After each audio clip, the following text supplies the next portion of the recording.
ಲೇ ನಿನ್ ಗೊತ್ತಿಲ್ದಂಗ ಹುಟ್ಟಿದ ದಿನಕ ನೀ ಒಂದು ಅಗ್ರಿಮೆಂಟ್ಗೆ ಸಹಿ ಹಾಕಿ ಬಂದಿದ್ದಿ. ಈ ಸಮಾಜ ನಿನ್ಗೊಂದು ದಾರಿ ತೋರಿಸ್ತೈತಿ.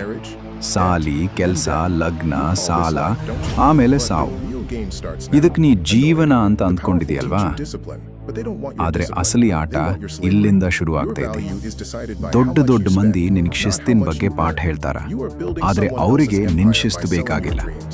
ಅವ್ರಿಗೆ ಬೇಕಿರೋದು ನಿನ್ ಗುಲಾಮಗಿರಿ. ನೀ ಎಷ್ಟು ರೊಕ್ಕ ಮಾಡ್ತೀಯ ಅನ್ನೋದಕ್ಕಿಂತ ಹೆಚ್ಚಾಗಿ ನೀ ಎಷ್ಟು ಖರ್ಚು ಮಾಡ್ತೀಯ ಅನ್ನೋದ್ರ ಮ್ಯಾಲೆ ನಿನ್ ಬೆಲೆ ಐತಪ್ಪ ಇಲ್ಲಿ. ಬೇರೆಯವ್ರ ಸಾಮ್ರಾಜ್ಯ ಕಟ್ಟೋಕೆ ನೀ ನಿನ್ ಕನಸನ್ನ ಮಾರಾಟಕ್ಕಿಟ್ಟಿದಿ. ಆದ್ರೆ ಆ ಅಗ್ರಿಮೆಂಟ್ನಾಗ ಒಂದ್ ಸಣ್ಣ ಲೂಪ್ ಹೋಲ್ ಐತಿ. ಆ ರಹಸ್ಯ ನಿನ್ ಗೊತ್ತಾದ್ರೆ ನೀ ಈ ಆಟದ ದಾಲ ಆಗಲ್ಲ. ನೀ ಈ ಆಟ ಆಡ್ಸೋ ಆಟಗಾರ ಆಗ್ತಿ. ಆ ರಹಸ್ಯ ನಿಂಗೆ ತಿಳಿಬೇಕಂದ್ರೆ ಈಗಲೇ ಕಾಮೆಂಟ್ನಾಗ ಸೀಕ್ರೆಟ್ ಅಂತ ಟೈಪ್ ಮಾಡು. ನಿನ್ ಜೀವನ ಬದಲಾಯಿಸೋ ತಾಕತ್ತಿರೋ ಒಬ್ಬ ದೋಸ್ತ್ನಿಗ ಈ ವಿಡಿಯೋ ಶೇರ್ ಮಾಡು. ಲೈಕ್ ಬಟನ್ ಒತ್ತಿ ಈ ಡಾರ್ಕ್ ರೈಸ್ ಲ್ಯಾಬ್ ಸೇರಿಕೋ. ನೆನ್ಪಿಡು, ಜಗತ್ತನ್ನ ಆಡಿಸೋ ಶಕ್ತಿ ನಿನ್ನೊಳಗೈತಿ. ಅದನ್ನ ಎಚ್ಚರ ಮಾಡು, ಇಲ್ಲಾಂದ್ರೆ ಗುಲಾಮನಾಗ್ ಸಾಯ್ತಿ.